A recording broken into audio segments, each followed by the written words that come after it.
Welcome to the Motown India show, Mr. Anders. Thank you. A few questions. You recently inaugurated your bus plant in Karnataka near Bangalore. A few years back, it was the truck plant which you inaugurated at the same venue in the same locality. Yeah. Would you be making buses and trucks just for India, or would you be also concentrating a lot on the global markets? What we do today is that we produce for India. So we are rapidly ramping up our production, and we are also rapidly ramping up our indigenization of the product. But you have to be very careful because we want to indigenize, because we want to be close to the market, but without losing quality. When you say indigenize, you mean push up the localization content? Yes, okay. yes, absolutely. What is it at present? And if you see the buses here, they are the body of the buses is 100% localized in India, and the chassis are roughly 18% localized in India at the moment. Okay. If you see mining truck, it's typically 40% localized in India. Our target on the complete level of the vehicle is to be on 60-65% level, without losing quality. Okay. You also have set a target of sorts for 2017, Yeah. where you mentioned that will be 2,500 buses and 5,000 trucks. You think you're going to achieve that, and will it be easy? Yeah, we say that we have capacity now for 2,500 trucks and 1,000 buses. We think we need to double that around 2017-18. And that means that we will have a capacity on 5,000 trucks and 2,000 buses or 2,500 buses. And we think we need that for 2020 and forward. And do you hope by that time you'll be also started exporting vehicles? Absolutely. At the moment we can't export because India is taking all the volumes. But as soon as we see that we are reaching the peak in India, which I hope will take many years, then we will start to export also. But of course we are targeting the Southeast Asia, we are targeting the Middle East, and we are targeting Africa with production out of India. Okay, this will be some kind of fully built up units, or? Yes, exactly. Okay, and you or knockdown units. It can be, but it will be made in India. Okay, wonderful.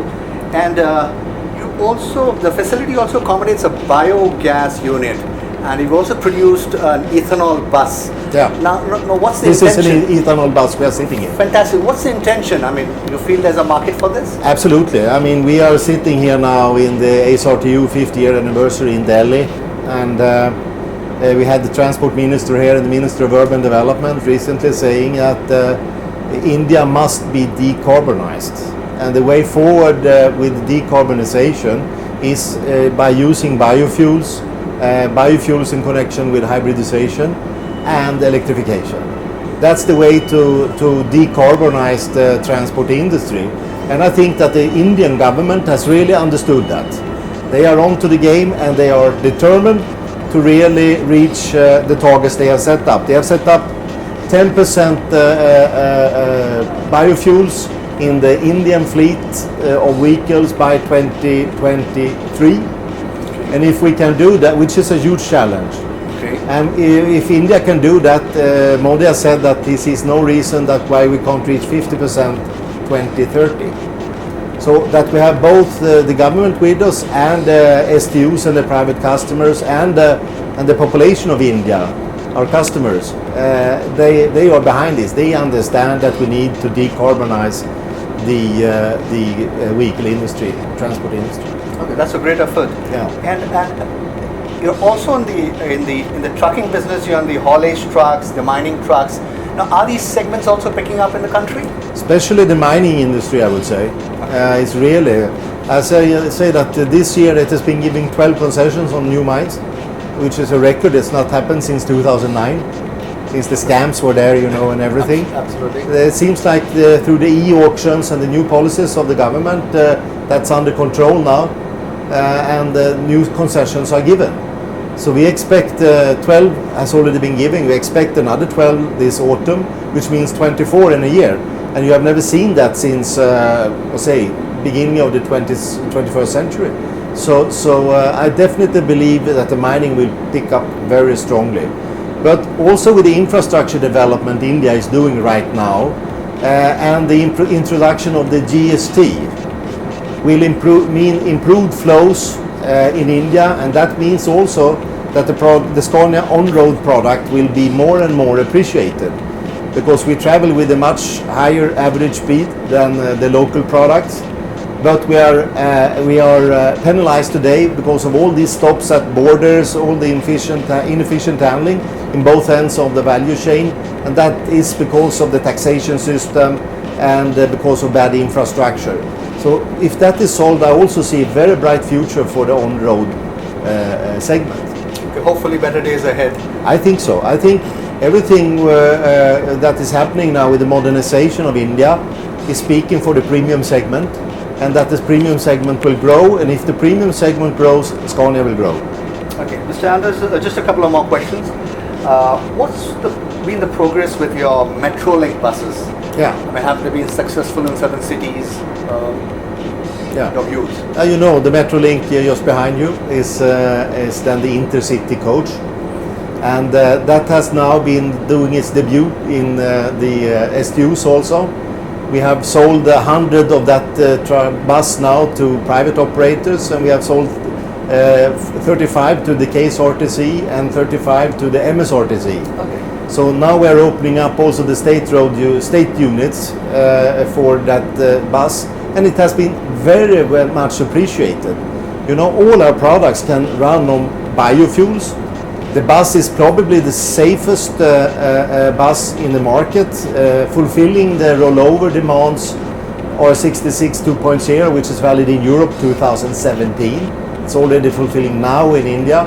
We can run biodiesel in it. So it's a very modern coach, safe coach, running in a very environmental friendly way. And the feedback we get from our customers is very, very good. Also the passengers in the buses. We do interviews with them every day during the first 4 weeks, and that result is fantastic. Okay, but when it comes to biofuels, are these fuels available freely when operators buy such buses? Absolutely. So you have a very good quality of biofuel produced in Gujarat. You have biogas and bioethanol produced in Maharashtra. And more cities understand that to produce biofuels from waste, either agro waste or household waste or sludge, is a good thing for India. It takes away 90% of the CO2, NOx and particles, and it's a domestic fuel. Okay. So we say it's a local waste to local fuel for local transportation. And I think it's a win-win-win. And the bus keeps moving. The bus keeps moving on waste. So wonderful. Yeah. And one last question, Mr. Anders.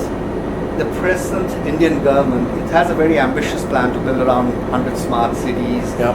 And does that mean, good times for companies like you? You feel there's going to be a greater demand if these cities come up and better infrastructure comes up?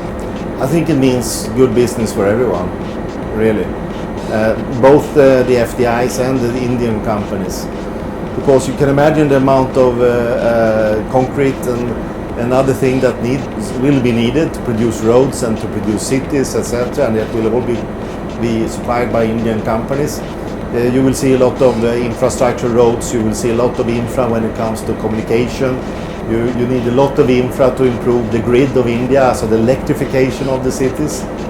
To make it more stable, you can say. So I think everyone will benefit a lot from the Make in India campaign, and I think it's a good example of how the current government wants to get India going. Mr. Anders, thank you so much for sparing your time. Thank you very much. Thank you. For the latest news and reviews, subscribe to our YouTube channel and like us on Facebook.